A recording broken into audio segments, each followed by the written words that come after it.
शीलाच्या प्रचाराने जगाला अंधकारग्रस्त करण्याचे दोषारोपण। 1. दुःख हे निराशाजनक आहे। दुःखाचा कपिलाने सांगितलेला मूळ अर्थ म्हणजे चंचलता, अशांतता आणि क्षोभ होय।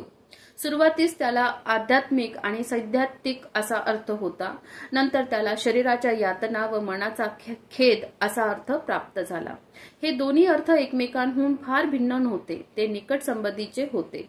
अशांततेमुळे शरीर व मनाचे कष्ट म्हणजे यातना व खेद निर्माण होतात। लवकरच ह्या शब्दाचा अर्थ सामाजिक व आर्थिक कारणामुळे होणाऱ्या शारीरिक यातना व मानसिक खेद असा झाला। भगवान बुद्धांनी दुःख ह्या शब्दाचा उपयोग कोणत्या अर्थाने केला? भगवान बुद्धांच्या एका प्रवचनावरून असे स्पष्ट दिसते की दारिद्र्य हे दुःखाचे कारण आहे ह्याची त्यांना पूर्ण जाणीव होती। त्या प्रवचनात ते म्हणतात, भिक्खू हो, संसारी माणसांना दारिद्र्य ही दुःखकारक गोष्ट वाटते काय? होय भगवान, निश्चितपणे। आणि जेव्हा मनुष्य गरीब असतो, गरजू असतो, विपत्तीत असतो, तेव्हा तो कर्ज काढतो, ही सुद्धा दुःखद अवस्था असते काय? होय भगवान, निश्चितपणे। आणि जेव्हा तो कर्ज घ्यावयाची आवश्यकता पडते तेव्हा तो उसनवारी करतो, हे सुद्धा दुःखद असते काय? भगवान, खात्रीने। आणि जेव्हा रक्कम चुकती करण्याचा समय येतो तेव्हा तो ती देऊ शकत नाही आणि म्हणून धनको त्याला तगादा लावतात, हेही दुःखद असते काय? भगवान, नक्कीच। आणि तगादा लावूनही तो देऊ शकत नाही तेव्हा ते मारपीट करतात, ते पण दुःखद असते काय? खात्रीने भगवान।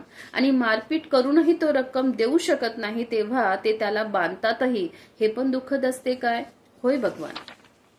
अशा रीतीने भिक्खू हो, गरिबी, कर्ज, उधारी, तगादा लावला जाणे, मारपीट होणे आणि बंधनात पडणे ही सर्व इहलोकातील संसारी माणसाची दुःखे आहेत। ह्या जगात गरिबी आणि कर्ज ह्या फार दुःखद गोष्टी आहेत। यावरून असे स्पष्ट होते की भगवान बुद्धांची दुःखाची कल्पना ही भौतिक स्वरूपाची होती। अनित्यतेला निराशेचे कारण म्हणणे हे दोषारोपण। जे संमिश्र स्वरूपाचे काही वस्तूंच्या एकत्रीकरणाने बनवलेले आहे ते अशाश्वत आहे। ह्या सिद्धांतात देखील निराशेच्या दोषारोपणाचे एक कारण आहे। ह्या सिद्धांतांची सत्यता कोणीही नाकारीत नाही, सर्वच त्याचा स्वीकार करतात। सर्व अशाश्वत आहे म्हणजेच अनित्य आहे हे सर्वांनी मान्य केले आहे। ज्याप्रमाणे सत्य हे कितीही अप्रिय असले तरी ते व्यक्त केलेच पाहिजे, त्याचप्रमाणे अनित्यतेचा हा सिद्धांतही खरा असल्यामुळे तो जाहीर केलाच पाहिजे। पण मग त्यापासून निराशाजनक तात्पर्य का काढले जावे? जर जीवन अल्पजीवी असेल तर ते अल्पजीवी असणारच, त्याबद्दल कुणाला दुःखी होण्याचे कारण नाही। ही फक्त आपापल्या दृष्टिकोनाच्या भिन्नतेची बाब आहे। ब्रह्मी लोकांचा दृष्टिकोन फारच निराळा आहे। कुटुंबातील कोणाचे निधन झाले तर बौद्ध ब्रह्मी लोक त्याला आनंददायक सोहळा म्हणून साजरा करतात।